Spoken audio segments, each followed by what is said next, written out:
자, 자유한국당에서 어제 비대위원장 후보들 이름을 공개했죠. 예.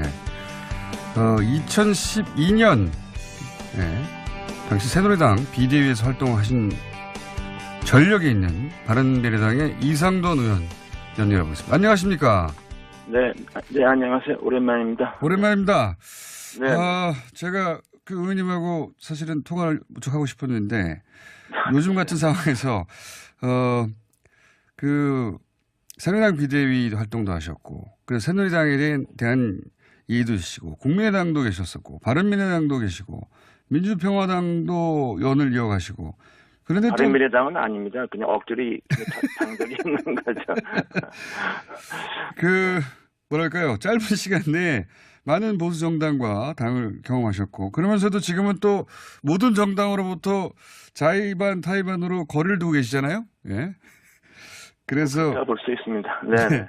누구보다 객관적으로 지금 상황 파악을 하실 것 같아서 묻었습니다. 자, 우선 자유한국당은 앞으로 어떻게 되어 가는 겁니까? 이건 자유한국당 내부자들과 함께 내일 또 다뤄보겠지만 제3자가 보시기에, 그리고 사정을 잘 아시는 분으로 보시기에 어떻습니까?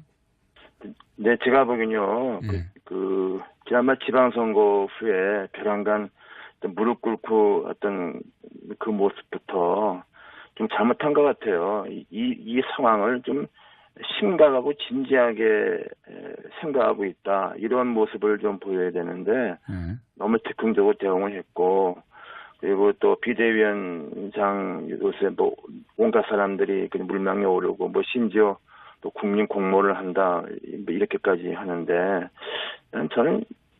저도 거기에 참 애정을 가졌던 사람으로서 지금도 저는 한국 정치가 발전하기 위해서는 보수 정당이 좀 잘 돼야 된다고 생각하는데, 이 한국당이 이게 자꾸만 스스로를 희화화하는 길로 가지 않는가. 이건 당을 살리는 게 아니라 오히려 계속 우습게 만드는 것 같아요. 그래서 저는 일련의 과정이 정말 좀 잘못하고 있다. 저는 그렇게 생각합니다. 네.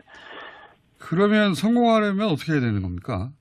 근데 성공하는 게 이렇게 쉽지가 않아요. 그리고 비대위 하면 벼랑간 큰 뾰족한 수가 생기는 것처럼 생각하기도 하는데, 사실 성공한 비상대책위는 많지 않습니다. 그렇죠. 네? 예. 2011년 말 2012년 5월까지 제가 비대위원을 했었던 당시 새누리당 박근혜 비대위, 성공적이었죠. 2016년 총선을 전후했던 더불어민주당의 김종인 비대위 이렇게 됐는데, 두 개 공통점은 뭐냐면 총선을 앞둔 시점이었다. 그래서 현역 의원들이 목소리를 낼 수 없는 시점 아닙니까, 그것이. 네. 그리고 또 하나는 당원은 그냥 혼란에 빠졌지만은 두 케이스 모두 유력한 대통령 후보가 있었고, 사실 그 두 비대위는 유력한 대선 후보가 주도한 비대위였단 말이죠. 박근혜, 문재인, 그렇지 않습니까?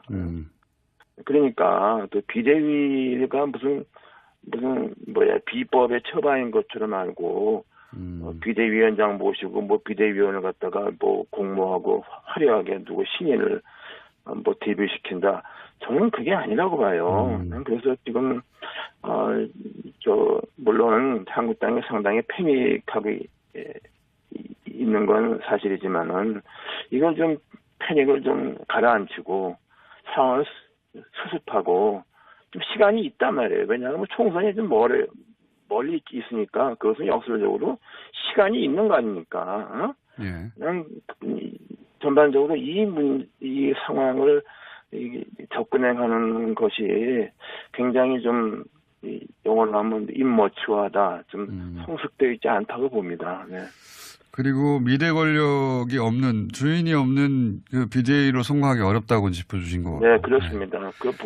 과거 보시면 다 공통점이 있다고 그리고 총선 앞두고 공천권을 쥔 누군가가 또 있어야 되는데 그런 상황도 아니고. 네, 그렇죠. 네. 그러면 지금 미래 권력 말씀하시니까 생각나는 건데, 홍준표, 유승민, 안철수 이분들의 미래는, 정치적 미래는 어떻게 보십니까? 이제는 사실 대통령 후보 그것은 좀 일단 멀어졌다고 봐야지 않겠습니까? 물론 나중에 어떤 변화를 통해서 뭐 다시 한번 등장할 가능성을 전혀 배제할 수는 없겠지만은 저는 좀 특히 그 지난번 대선에 나왔던 메이저 후보 두 사람도 그렇고 또 유승민 전 대표도 이번 그 국민의당과 통합 과정 그리고 이번 지방선거를 거치면서 굉장히 그 많이 상처를 입었다고 봅니다. 그 좀 안타까운 일이죠. 네. 그러나 좀 시간이 있기 때문에 일단 좀 당을 수습하고 그리고 왜 이렇게 됐는가에 대해서 좀 각성할 필요가 있죠. 과연 대통령 선거 이후에 그래도 시간이 꽤 있었는데 그동안에 당 지도부나 당을 대표하는 사람들이 내보낸 메시지가 우리 국민들이 생각하는 거하고 너무 멀었잖아요. 뭐 그런 것부터 좀 차분하게 반성을 하고 당을 수습해야 된다고 하면은 또 2020년 총선은 또 한 번에 뭐 큰 기회는 안 와도 다시 한번 할 수 있다고 봅니다. 네. 홍준표, 유승민, 안철수 이 세 분의 정치적 미래가 있긴 있을 텐데 쉽지는 않을 거다. 이렇게 정리하면 되겠습니까? 그렇죠. 더군다나 안철수 전 대표는 이제 뭐 저기 당 바른미래당 그쪽에 가 있고 사실 뭐 보수 후보라고 보기 어렵죠. 네. 안철수 뭐 보수 정당이랄 것 같으면 뭐 거기서는 좀 구별해야 된다고 봅니다. 네. 안철수 전 대표에 대해서 이제 박하게 평가를 많이 해 오셨는데 지금은 이제 이선으로 물러선 상황인데 네. 다시 복귀해서 다음 대선에 나오긴 하시겠죠? 그럼 다음 대선은 뭐 너무 먼 얘기고 그리고 뭐 당장은 그 바른미래당의 8월 뭐 중순에 하는 당대표도 그 당대표가 뾰족하게 이렇게 부각되는 사람이 현재까지 별로 없지 않습니까요? 그래서 뭐 일각에서는 안철수 전 대표가 또 나온다고요? 대표로 나오지 않겠나 뭐 이런 그런 얘기도 있습니까? 네, 뭐 여의도에 좀 돌고 있습니다.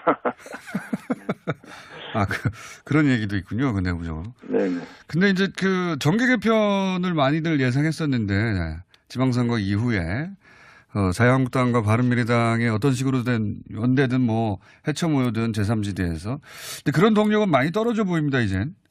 아니 그 자유한국당과 그 바른미래당이 이렇게 합쳐서 몽땅 합치 그럴 가능성은 처음부터 없는 거예요. 그거 너무 한국 정치 이것을 보수 대 진보 그냥 그 패러다임으로 어거지를 보니까 그렇지.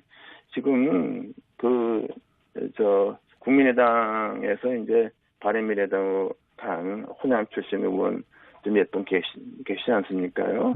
뭐 그분들이 한국당으로 갈 의원 절대로 아닙니다.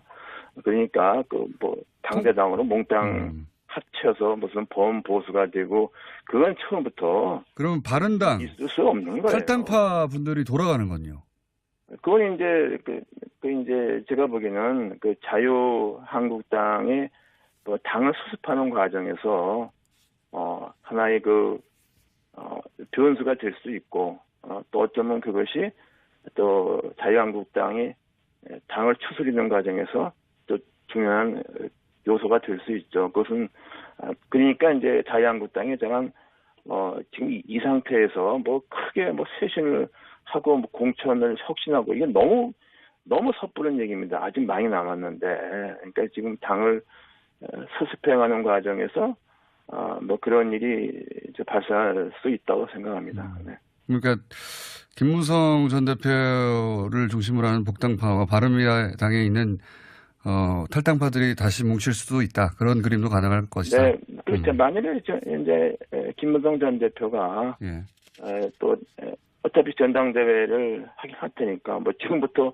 그 비대위원장 그 엉뚱한 외부인 초빙해서 총선까지 가겠습니까? 그 비대위가 아니라 상시대책위가 돼버리는 거잖아요. 비상이 아니라. 김무성 전 대표가 당권을 지려고 할 것이다. 이렇게 보시는 거군요. 네, 저는 글쎄요, 그렇게 말하기엔 좀 제가 특정인을 말씀드리는 것은 그렇지만은, 그럼 현재의 자유한국당의 한국당의 구성원 중에서 이런 당을 수습할 수 있는 사람이 누군가 보면 또 그렇게 뭐 제한됩니다. 저는 그래서 그런 식으로 좀 접근해야지 이게 배란간 무슨 변화를 가져와서 당이 다시 쓰겠다. 저는 그렇게 하기 어렵고, 저는 변화가 필요한 부분은 원 구성이나 뭐 등등등 뭐 입법까지 이런 데에서 좀 한국당이 전향적인 자세를 갖는 거, 저는 그게 중요합니다. 근데 그거는 변하지 않고 항상 무슨 그 인물 뭐 이런 얘기를 해요. 난 그래서 그건 좀 국민 정서와 의원님. 동떨어져 있다고 생각합니다. 예, 시간이 다 돼가지고 한 가지 여쭤볼게요. 안철수 네. 전 대표가 이번 전당대회에 나옵니까 안 나옵니까? 아니 그거는 뭐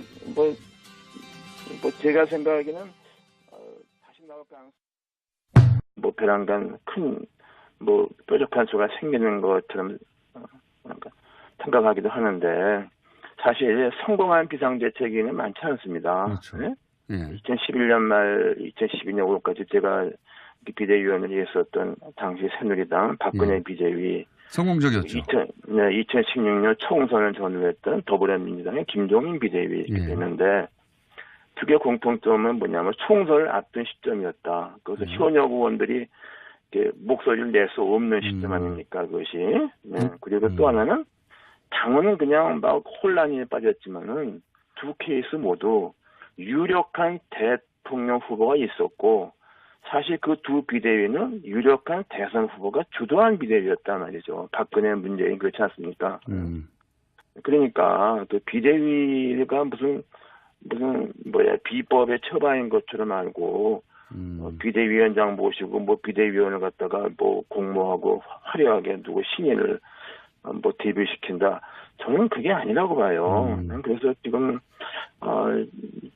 물론 한국당이 상당히 패닉하고 있는 건 사실이지만은 이걸 좀 패닉을 좀 가라앉히고 상황을 수습하고 좀 시간이 있단 말이에요. 왜냐하면 총선이 좀 멀리 있으니까 그것은 역설적으로 시간이 있는 거 아닙니까? 그냥 전반적으로 이 상황을 접근해가는 것이 굉장히 좀 영어로 하면 임머추하다, 좀 성숙되어 있지 않다고 봅니다. 네. 하셨고 그러면서도 지금은 또 모든 정당으로부터 자의반 타의반으로 거리를 두고 계시잖아요. 예.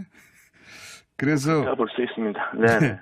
누구보다 객관적으로 지금 상황 파악을 하실 것 같아서 묻었습니다. 자, 우선 자유한국당은 앞으로 어떻게 되어 가는 겁니까? 이건 자유한국당 내부자들과 함께 내일 또 다뤄보겠지만 제3자 보시기에 그리고 사정을 잘 아시는 분으로 보시기에 어떻습니까?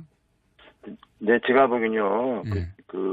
지난번 지방선거 후에 벼랑간 무릎 꿇고 어떤 그 모습부터 좀 잘못한 것 같아요. 이 상황을 좀 심각하고 진지하게 생각하고 있다. 이런 모습을 좀 보여야 되는데 너무 즉흥적으로 대응을 했고 그리고 또 비대위원 자, 자유한국당에서 어제 비대위원장 후보들 이름을 공개했죠.